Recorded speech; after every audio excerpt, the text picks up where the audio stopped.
Sem decided to visit his grandmother's old village house. As a child, he had spent summers there, but as he grew older, the house started to feel gloomy. Still, he needed some time to clear his mind. When he arrived, the air inside was thick with dust. The wooden floor creaked beneath his feet, and the ticking of the wall clock echoed through the quiet house. As night fell, the wind rattled the windows. Sem made his way to his old bedroom and lay down on the bed.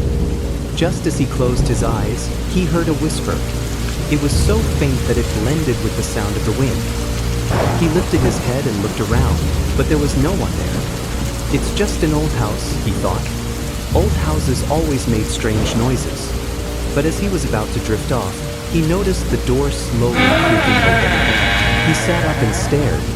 It couldn't have been the wind. The door was made of heavy wood and scraped against the floor when moved. Swallowing hard, Sem got up, turned on the light, and checked the hallway. No one was there. But just as he was about to turn back, he caught a glimpse of something in the mirror behind the door. A silhouette.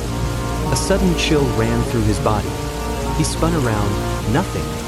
When he looked back at the mirror, the figure was gone. He let out a nervous chuckle. "I must be exhausted," he muttered, turning off the light and getting back into bed. But then, right next to his ear, in a low, hushed voice, he heard a whisper. "Did you really think you were alone in this room?" Sem's breath caught in his throat. His entire body froze.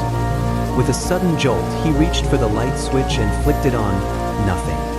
The room was empty. He let out a shaky breath and glanced at the mirror once more. This time, he only saw his own reflection. But as he turned to leave, his reflection smiled back at him. Sem hadn't smiled. And then, slowly, the reflection tilted its head and kept staring at him.